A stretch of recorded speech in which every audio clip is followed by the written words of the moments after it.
Hello students, स्वागत करता हूं आपका आज की बायोलॉजी क्लास में। आज हम दो टॉपिक्स के बारे में अध्ययन करेंगे। पहला टॉपिक है वाष्पोत्सर्जन को प्रभावित करने वाले कारक और दूसरा रहेगा बिंदु स्त्राव।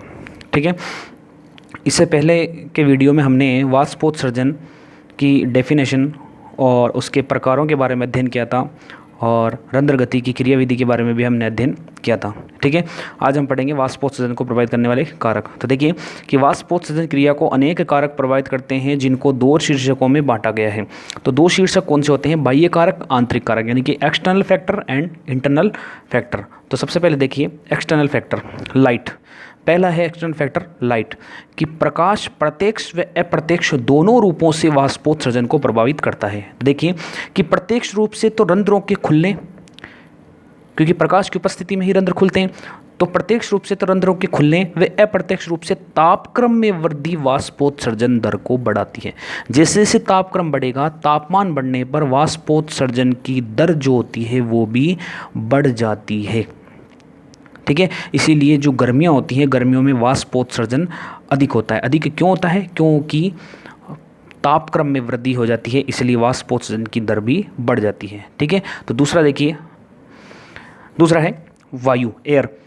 तो तेज वायु से पत्ती के आसपास की जो नम वायु होती है वो तो हट जाती है, जिससे शुष्क वायु उसके संपर्क में आ जाती है। तो तेज वायु से क्या होता है कि पत्ती के आसपास की जो नम वायु होती है वो हट जाती है, जिससे शुष्क वायु जो होती है वो उसके संपर्क में आ जाती है और वाष्पोत्सर्जन की दर को बढ़ा देती है। तीसरा देखिए मिट्टी में प्राप्य जल की मात्रा। ठीक है, तो वाष्पोत्सर्जन की दर मृदा के प्राप्य जल पर निर्भर करती है। प्राप्य जल में कमी होने पर वाष्पोत्सर्जन दर घट जाती है। ठीक है, तो मिट्टी में उपस्थित जो प्राप्य जल है, जो वाटर उपस्थित होता है, वाष्पोत्सर्जन की दर मृदा के प्राप्य जल पर निर्भर करती है। मृदा का जो प्राप्य जल होता है उसके ऊपर निर्भर करती है। ठीक है, हाँ आगे देखिए तापमान। तापमान बढ़ने पर वायुमंडल की आर्द्रता कम होने से वाष्पोत्सर्जन दर बढ़ जाती है। ठीक है, जैसे जैसे तापमान बढ़ेगा तो वायुमंडल की नमी कम हो जाएगी और नमी कम होने से वाष्पोत्सर्जन दर जो होती है वो बढ़ जाती है। दूसरा देखिए आंतरिक कारक, इंटरनल फैक्टर। पहला है पत्ती की संरचना। पत्ती की संरचना से भी वाष्पोत्सर्जन दर प्रभावित होती है।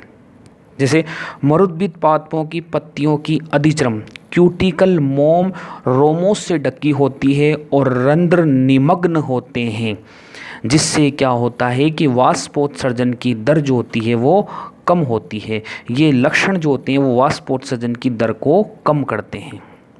ठीक है, रंध्र जो होते हैं वो निमग्न हो जाते हैं, जिससे क्या होता है वाष्पोत्सर्जन की जो दर होती है वो कम हो जाती है। पत्ती के इकाई क्षेत्र में रंध्रों की संख्या भी एक मुख्य कारक है। पत्ती का जो इकाई क्षेत्र होता है, एक अकेला क्षेत्र होता है, उसमें रंध्रों की संख्या भी एक मुख्य कारक होती है। रंध्रों की संख्या अधिक होगी तो दर ज़्यादा होगी, कम होगी तो वाष्पोत्सर्जन कम हो जाएगी। मूल प्ररोह अनुपात।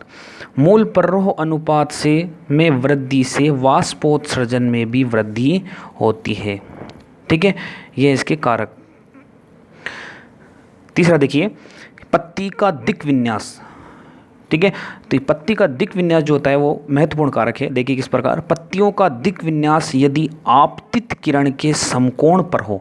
ठीक है, जैसे ये आपतित किरण है और पत्ती इस प्रकार है, समकोण पर है, तो वाष्पोत्सर्जन की जो दर होती है वो अधिक होती है। क्यों? क्योंकि तापमान अधिक होता है।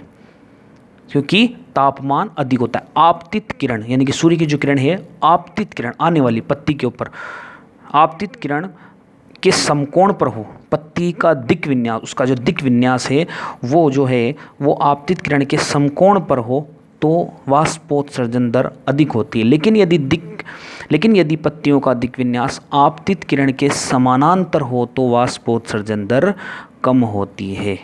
ठीक है, नेक्स्ट टॉपिक है वाष्पोत्सर्जन का महत्व। पौधों में रसारोहण वाष्पोत्सर्जनाकर्षण पर निर्भर करता है। रसारोहण बताया ना मैंने आपको कि जो जल का परिवहन होता है वो तनु विलयन के रूप में होता है। तो वाष्पोत्सर्जन आकर्षण पर निर्भर करता है। पौधों में वाष्पोत्सर्जन, अगर वाष्पोत्सर्जन बल लगेगा तभी तो जल ऊपर चढ़ेगा, नहीं तो जल ऊपर नहीं चढ़ता। पौधों में वाष्पोत्सर्जन द्वारा खनिज लवणों व जल का अवशोषण व स्थानांतरण होता है। ठीक है, वाष्पोत्सर्जन पत्ती के तापमान को भी कम कर देता है, पत्ती का जो तापमान होता है उसको भी कम कर देता है, अतिरिक्त जल का निकास करता है। ठीक है, नेक्स्ट टॉपिक है बिंदु स्त्राव, जिसे हम बोलते हैं गटेशन। पत्तियों के किनारों से जल का छोटी छोटी बूंदों के रूप में रिसाव या स्त्राव बिंदु स्त्राव कहता है। पत्तियों के किनारों पर, पत्तियां जो होती हैं उनके किनारों पर, जैसे घास के अंदर दिखाई देता है, पत्तियों के किनारों से जल का छोटी छोटी बूंदों के रूप में रिसाव या स्त्राव बिंदु स्त्राव कहलाता है। जैसे आलू, अरवी, ब्रायोफिल्लम वे कुछ घासों में सुबह के समय, ये सुबह के समय होता है, ध्यान रखना, सुबह के समय पत्तियों के किनारों पर छोटी छोटी बूंदें दिखाई देती हैं, सर्दियों में ज़्यादा दिखाई देती हैं हमें, सुबह के समय बिंदु स्त्राव स्पष्ट दिखता है। जल की ये हानि पत्तियों की शिराओं के अंत पर स्थित, शिराओं के अंतिम सिरे पर स्थित छोटे छोटे छिद्रों से होती है, जिन्हें जलरंध्र कहते हैं। प्रत्येक जलरंध्र के शीर्ष पर एक छोटा सा छिद्र होता है जिसे जल छिद्र कहते हैं। इसी छिद्र के चारों ओर की कोशिकाओं में कोई प्रकार की गति नहीं होती। इस छिद्र के चारों ओर की कोशिकाओं में किसी प्रकार की कोई गति नहीं होती, इसलिए ये खुले रहते हैं। ठीक है, इनमें किसी प्रकार का मूवमेंट नहीं होता, इसलिए ये जो होते हैं वो खुले ही रहते हैं। जलरंध्र से अंदर की ओर मृदुतक कोशिकाओं का समूह होता है जिसे एपिथेम कहते हैं। ये छोटी छोटी डेफिनेशन है, इसको ध्यान दीजिए कि जलरंध्र से अंदर की ओर मृदुतक कोशिकाओं का समूह होता है जिसे एपिथेम कहते हैं। देखिए बिंदु स्त्राव की क्रिया, कि जड़ द्वारा जल का अवशोषण अधिक लेकिन वाष्पोत्सर्जन कम होने पर, जड़ द्वारा जल का अवशोषण अधिक लेकिन वाष्पोत्सर्जन कम होने पर जाइलम वाहिकाओं में मूल दाब उत्पन्न होता है। जाइलम वाहिकाओं में मूल दाब उत्पन्न होता है जिससे जल जाइलम वाहिकाओं से निकलकर एपिथेम की कोशिकाओं में, तो एपिथेम क्या होता है, इधर यहाँ मृदुतक कोशिकाएं जो होती हैं उन्हें हम क्या बोलते हैं, एपिथेम। तो ये जो कहलाती हैं वो एपिथेम कहलाती हैं। ठीक है, इसके चारों तरफ ये जो है ये है जल छिद्र, और इसके चारों तरफ जो होती है वो निष्क्रिय द्वार कोशिकाएं जो कोई क्रिया नहीं करती हैं। अभी मैंने आपको बताया निष्क्रिय कोशिकाएं होती हैं जिन्हें द्वार कोशिकाएं कहते हैं। ठीक है, जल जाइलम वाहिकाओं से निकलकर एपिथेम की कोशिकाओं में स्थानांतरित हो जाता है। इन कोशिकाओं के संतृप्त होने पर जल छिद्रों से, जो जल होता है वो जल छिद्रों से बूंदों के रूप में बाहर आ जाता है। इस प्रकार बिंदु स्त्राव जो होता है वो मूल दाब के कारण होता है। ठीक है, आगे है ब्लीडिंग, जिसे हम बोलते हैं रस स्त्राव।